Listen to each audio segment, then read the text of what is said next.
Ladies and gentlemen, I hope you have been enjoying the episode so far of Life and Style virtual edition here on KTN. I'm going to be taking you through this conversation segment, and I'm very excited to invite and announce the guest that I'm going to be having today. I'm going to be talking to Val Njoroge. She is the co-founder and CEO of Africa's Pocket. Yes, Mofuko, like pockets, and we put Africa inside. So she'll tell us what that means and more about the company. Hi, Valentine. How are you? Hi, Susan. It's so nice to be here. I've been waiting for this day. You have been waiting for this day. So have we. I'm so happy that you're here as well. Thank you so much for having me. So today we are going to be discussing financial shocks and financial surprises. Obviously, in recent times, I can personally admit I have experienced many, like way more than I ordinarily would have by this time of the year if I was to compare it to 2019 or 2018, right? Mm-hmm. So you will be taking us through that. But before we get there, I want you to explain what Africa's Pocket is, and people can understand what do you do as the CEO of Africa's Pocket. Sounds good. I mean, people usually ask me, what does a CEO do? And I'm like, you're just like a highly acclaimed KYM. But the truth, the actual truth. You do everything and anything. But Africa's Pocket, we're a company that does personal finance education. So we teach you how to budget. We teach you how to think about your savings. We teach you how to invest. And we do this by creating online courses. So you can do them on your computer, on your phone, at your own pace. They just take you through the lessons. And then on top of that, we also create really interesting digital tools so that you're able to do all the hard math that comes with personal finance management on our platform without you having to even ever bring out a calculator. So as the CEO, my job is to say, okay, people are wondering about how to save during COVID. How do we create a course that covers that? How does it look? What words do we use? How do we put it out to market and that kind of thing? So that's my role. And that's the company that I run.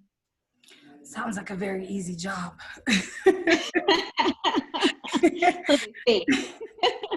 Actually sounds quite difficult. And of course, with all of these courses, it obviously sounds like with finances, even as you think about it as a person, it's always about preparation. It's always about build up. It's always about working towards a particular goal. Now, with COVID-19, it was like all our goals were taken and just thrown out like leaves into the air or thrown out of the door. I don't even know which metaphor I'm describing with. Yes. But for you guys at the Africa's Pocket team, how have you guys been? And what has been one of the biggest changes you experienced as a company with COVID? As a company, well, so first we started working from home like the Monday after the first case was found. Okay. And I really wanted to make sure that my team was safe. The way our business works, there's actually no reason to be in an office. So I said, let's just make this call ASAP. I think the other thing that we've done, like sort of changing our conversation from, invest to prepare. Because at this time, what we're facing is a time of uncertainty. You don't know what's going to happen, which means that making decisions is really difficult because you're working with several unknown factors. So for us, what we say is the best thing to do is to be prepared, like over-prepare. It's better to have a pile of cash at the end of 2020 and everything is okay than to continue the way you are going and run out of money, for example. Yeah. So that's sort of how we've adapted. We're taking a more preparation approach to everything, even to our own business, so that you're not caught unawares. And when the opportunities do emerge, you're able to take advantage of them. True. I am somebody who procrastinates with decision making. Like, forget even doing the work, even making the decision. I'm like, it can be pushed as far as humanly possible. That's better. So I can definitely relate when you say decision making when it's an unknown situation. There's no end game. I can't be able to see anything into the future for sure. Yeah. It's a lot more difficult.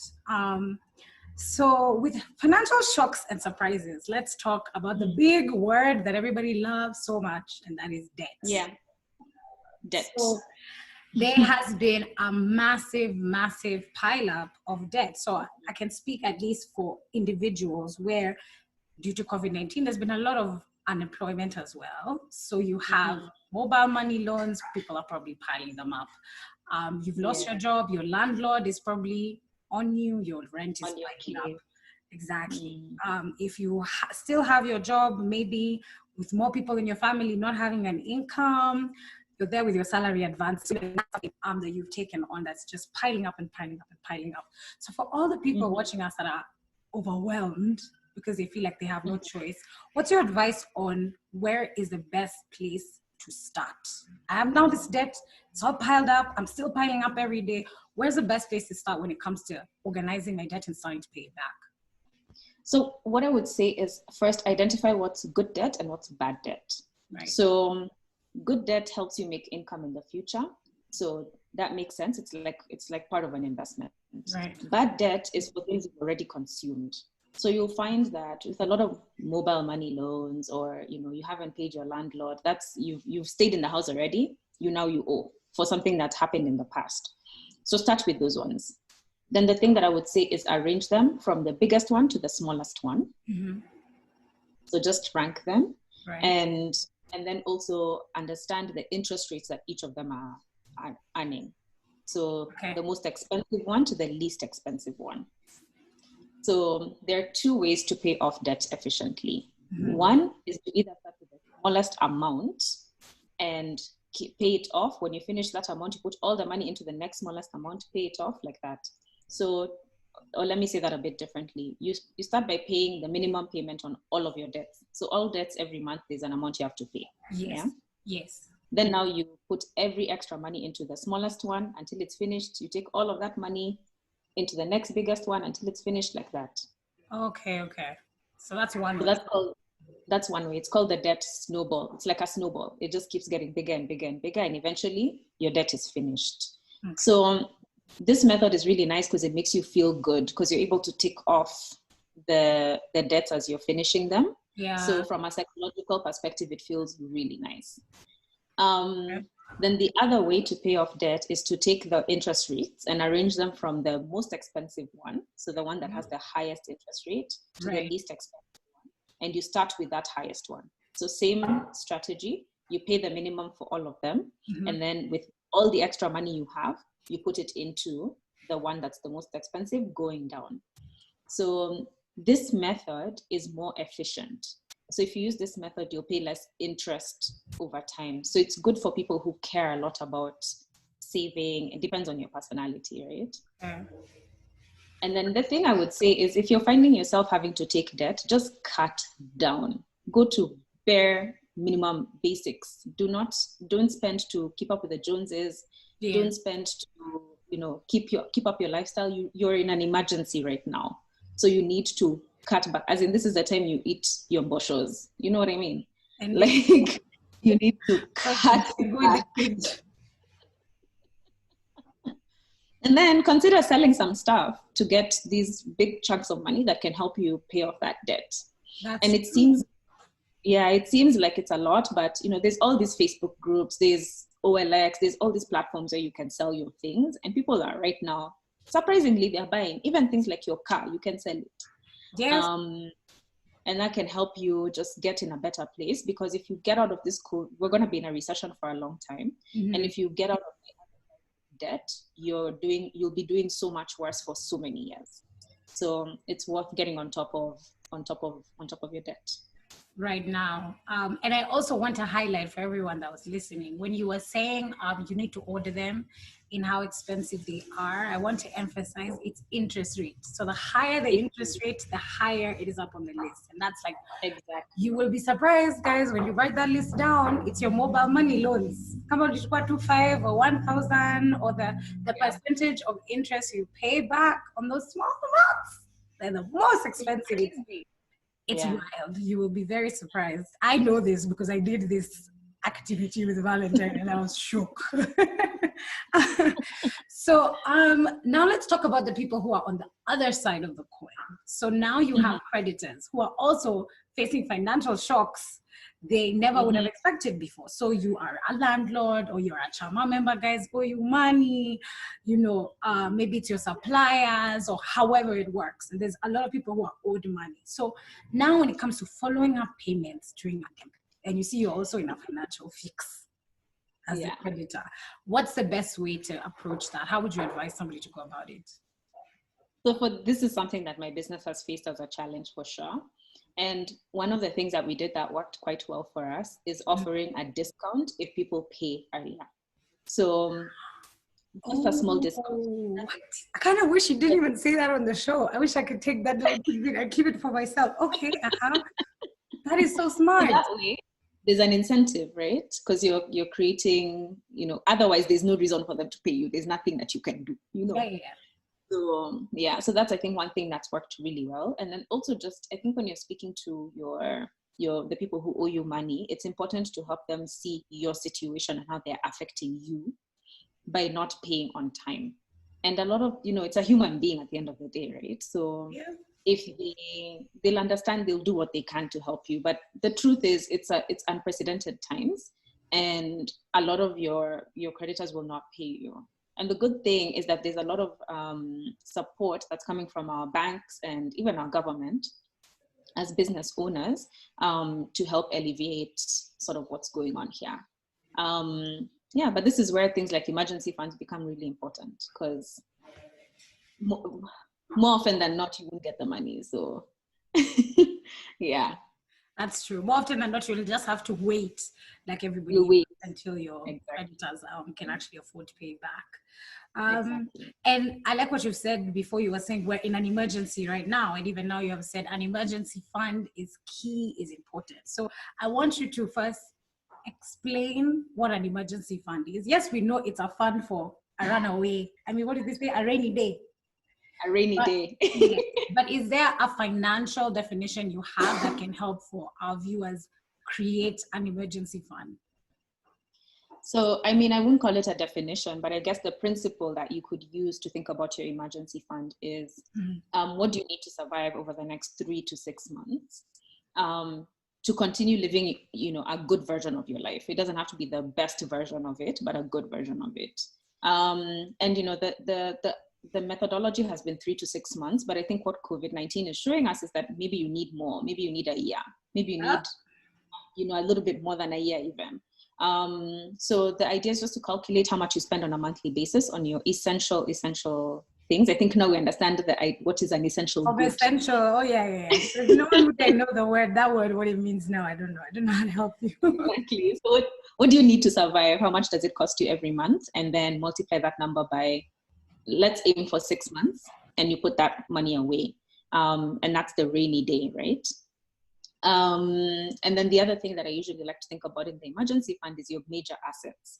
So if you have a car, you have a house, what are the big repair things that could happen that cost quite a bit of money, and how much should you put away for that on an annual or monthly basis? Right. So that's how I would define an emergency fund.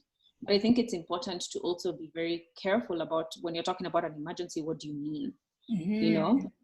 Going to a road trip is not an emergency. Buying a wig is not an emergency. Not an emergency, guys. Losing your job is an emergency. Getting sick is an emergency. So those are the things you want to think about. How can you protect yourself in case you lose your income for a few months? Yeah, I like that. And you mentioned after COVID will obviously be I don't even know why we say after COVID. My mom has started saying BC and AC before COVID and after COVID. So I think I'm getting on it as well. But anyway, we have talked about Kenyan spending. So do you actually think that this is the time to do the complete opposite? This is the time to cut on spending. But now if that's the case, then what happens with our Kenyan businesses that we're trying to help with our spending? Yeah, to help. I think that this is a very personal thing. And I would say, if your finances are not in check, please focus on yourself first before you start thinking about the $70 billion Kenyan economy. It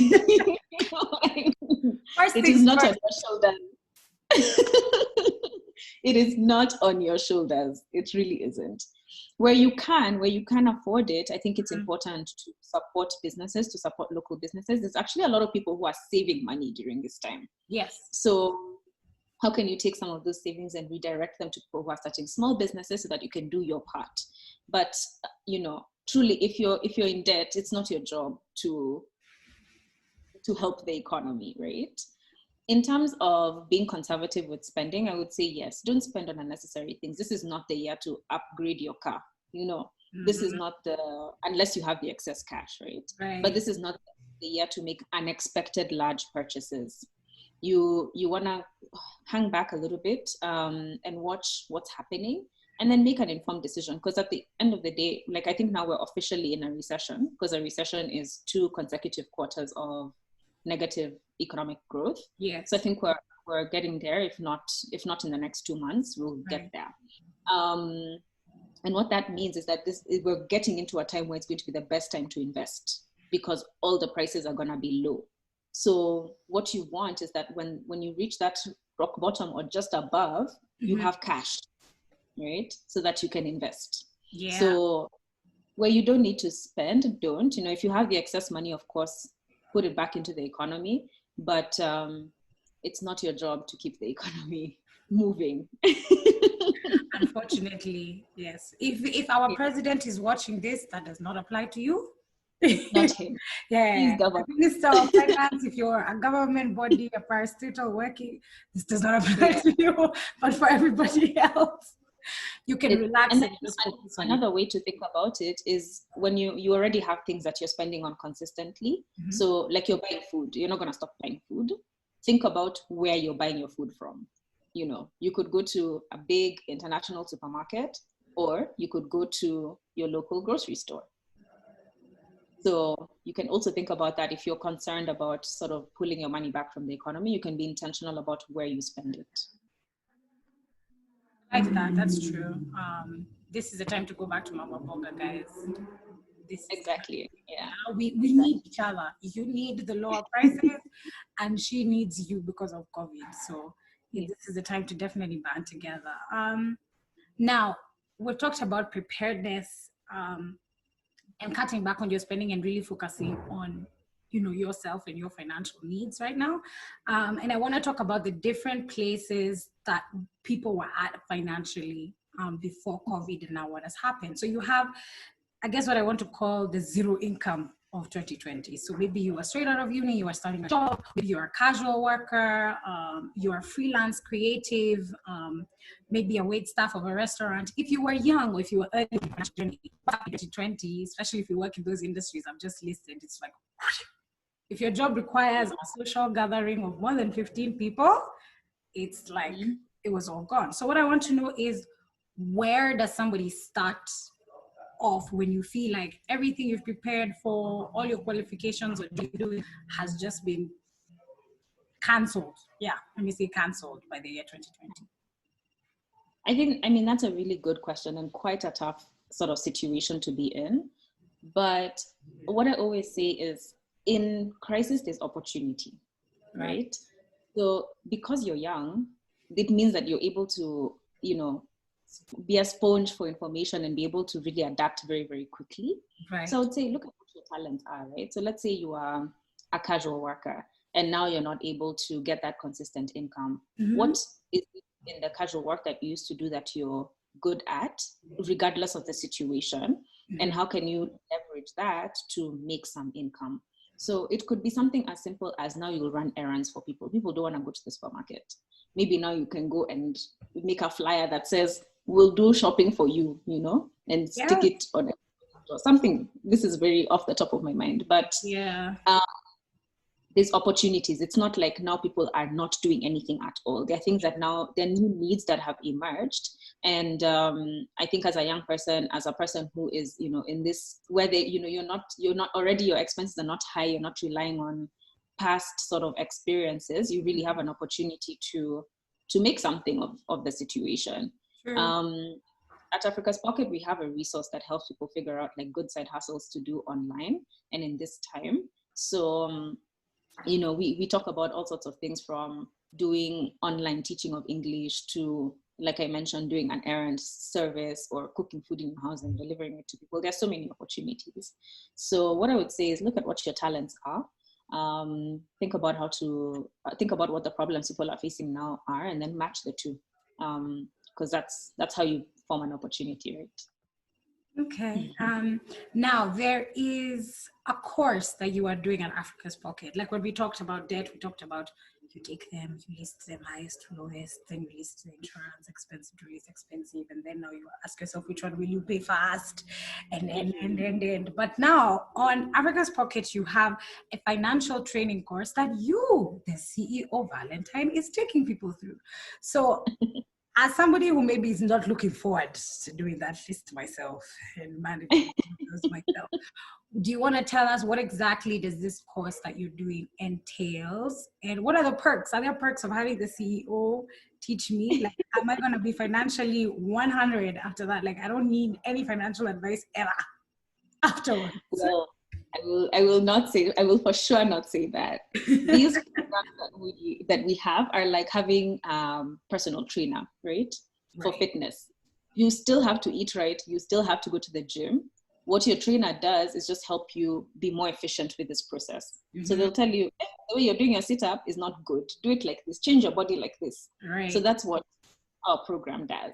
And what we're really trying to do with this program is have a little bit more personalized attention to each person who takes the course. Mm-hmm. We really want our program to feel like you are empowered to do it yourself.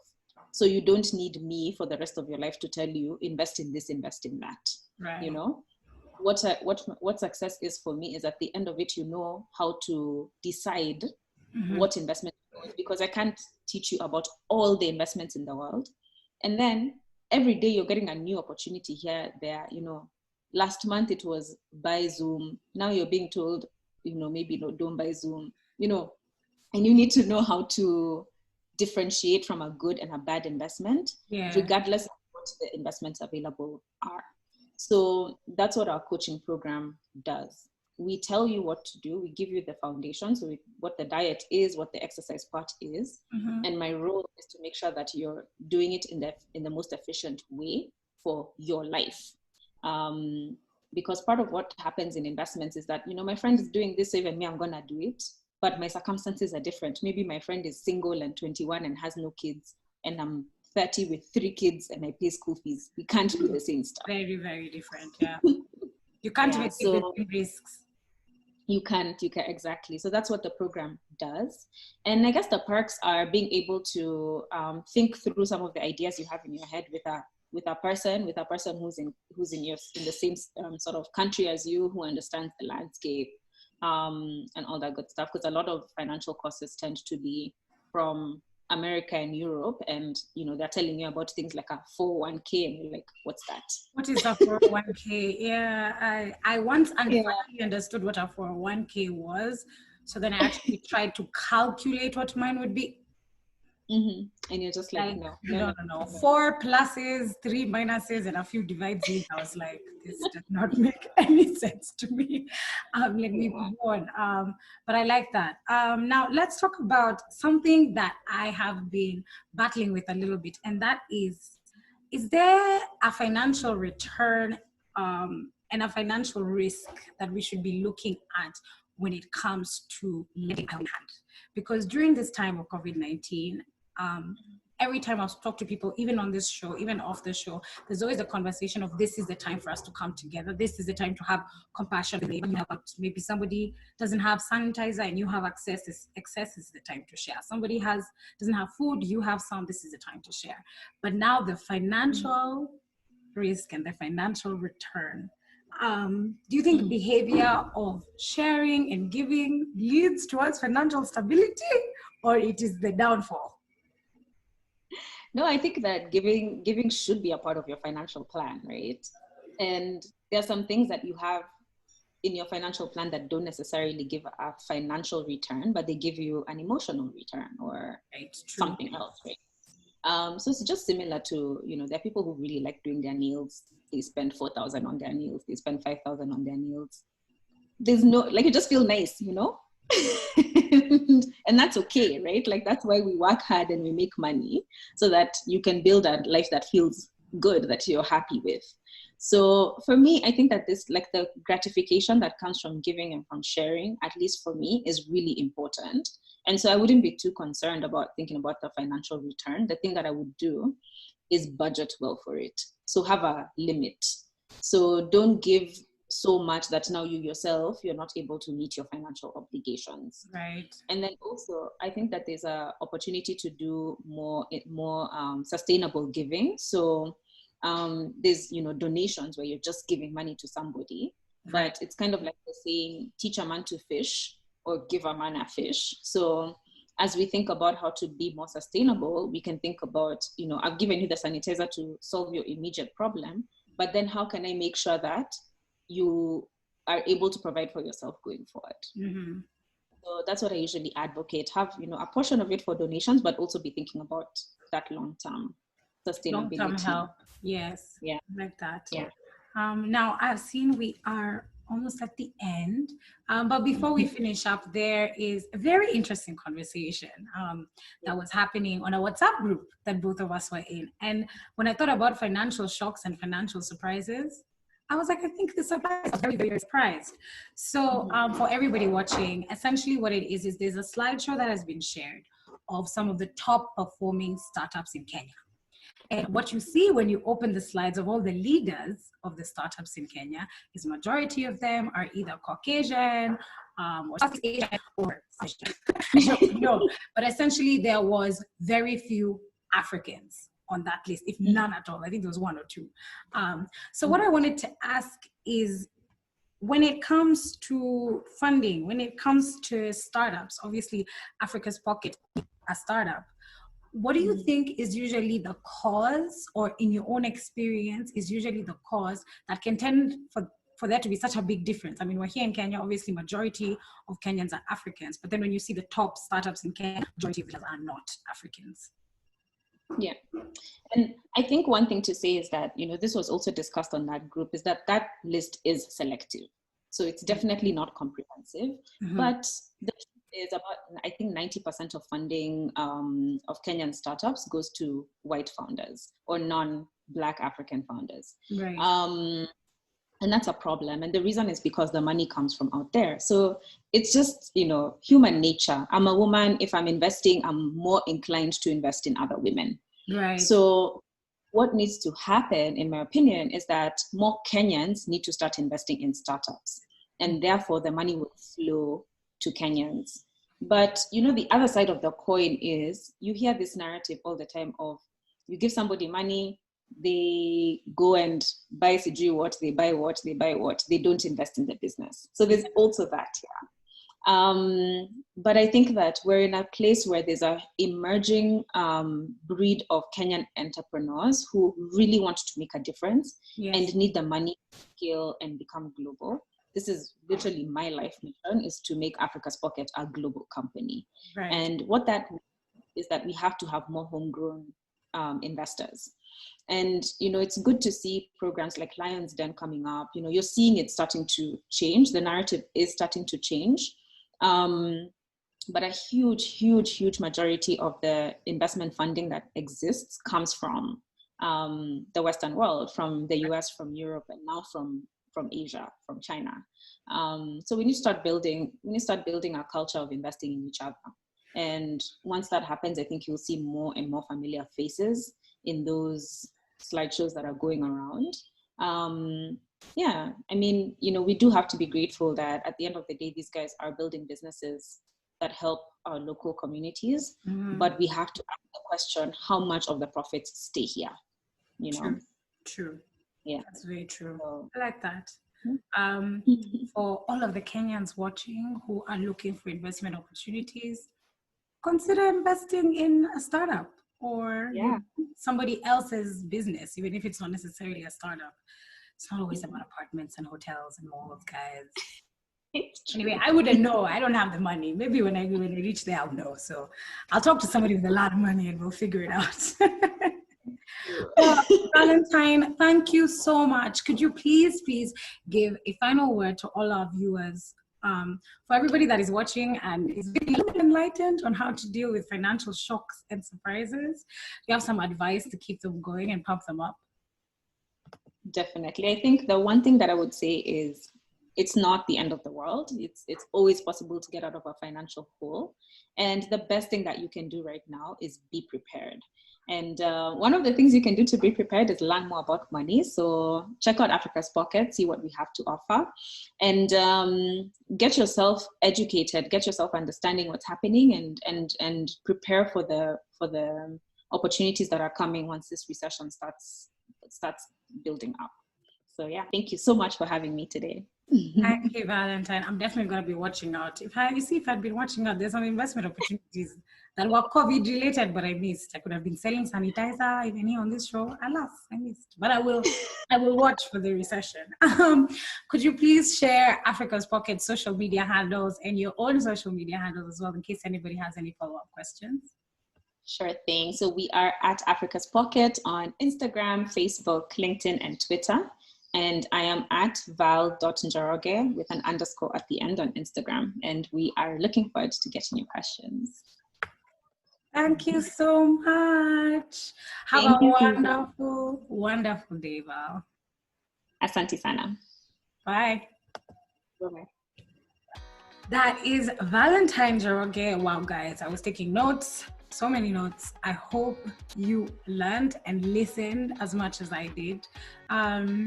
I want to reiterate one of the things that Valentine shared for Surah's Cut today. There were so many financial gems, but I think the biggest one that hit me when she was talking is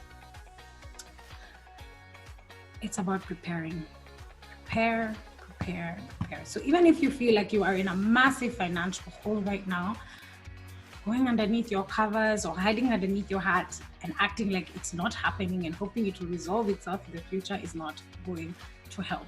Sit down with your finances, sit down with your debts, list them like Valentine said, from best to worst in your opinion, or most expensive to least expensive, and just start paying it one by one. And like Valentine said, if you just go ticking them off, you even feel good. This is Conversations. I've been Susan Njoroge, your host. You can find me on social media on Instagram at Surah_Common, on Twitter at @Njoroge_, and on Facebook, my page is Surah Common. Now we are on to the artist segment and fun TikTok videos. Continue enjoying Life and Style Virtual Edition.